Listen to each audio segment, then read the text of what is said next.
प्यारा दोस्तों झूलेलाल जी। तो अॼु 15 जुलाई आहे, मुंहिंजी धीउ ऐं मुंहिंजे ॾोहिटे जो जनम ॾींहुं आहे। सो अॼु असां सोचियोसीं कोरोना जी बि रिस्ट्रिक्शन्स लही वई आहे ऐं इजाज़त मिली वई आहे त माण्हू गैदरिंग करे सघे थो।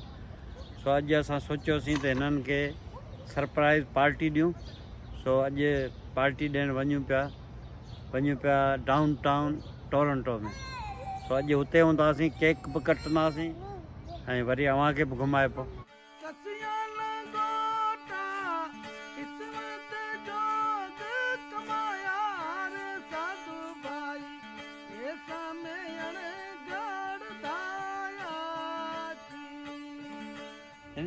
हिन सालगिरह ते जेको साइकिल वठी ॾिनी आहे हिन जे माइटनि, तो हाणे एंजॉय पियो करे।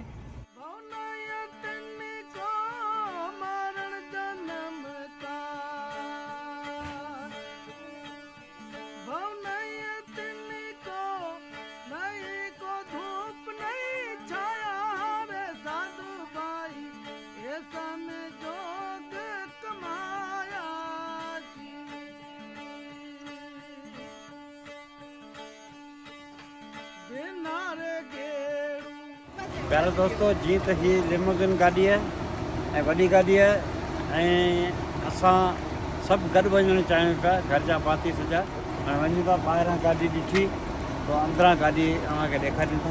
अचो।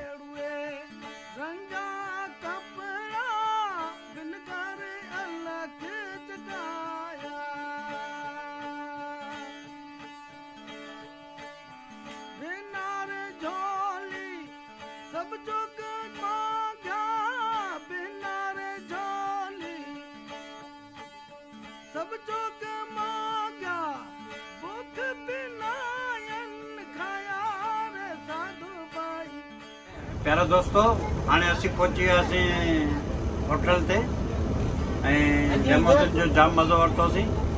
सो हाणे लहूं था, वरी होटल ते हलूं था, अव्हांखे होटल जो नज़ारो करायूं था।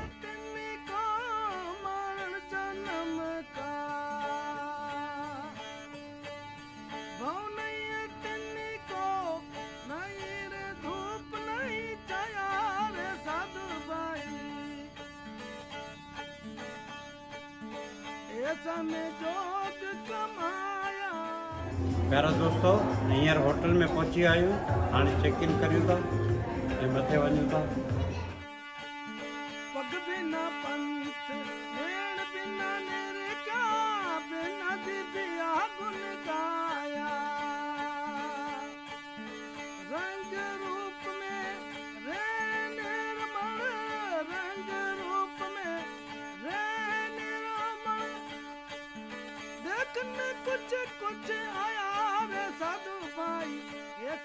अव्हांखे रूम जो टूर करायो, अव्हांखे वणियो हूंदो, असांखे वणियो, पर थोड़ी देर खां पोइ केक कटंदासीं।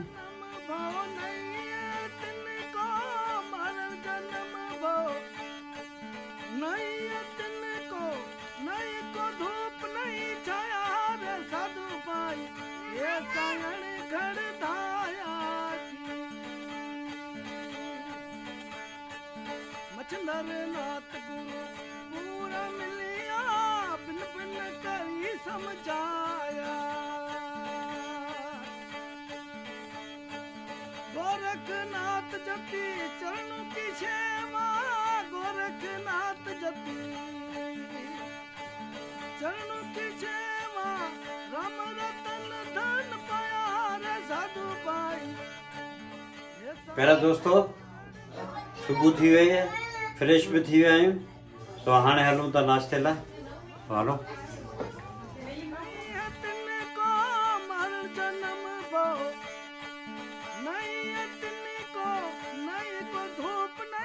प्यारा दोस्तों हाणे होटल में असीं निकिता आहियूं, हाणे वञूं पियासीं घर ॾे। जीअं त कल्ह असीं वियासीं घुमणु डाउन टाउन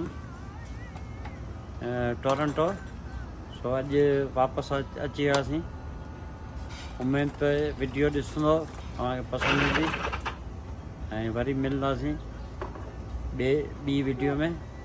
सो तेसिताईं मोकिलाणी कोन्हे। अलाह भाई।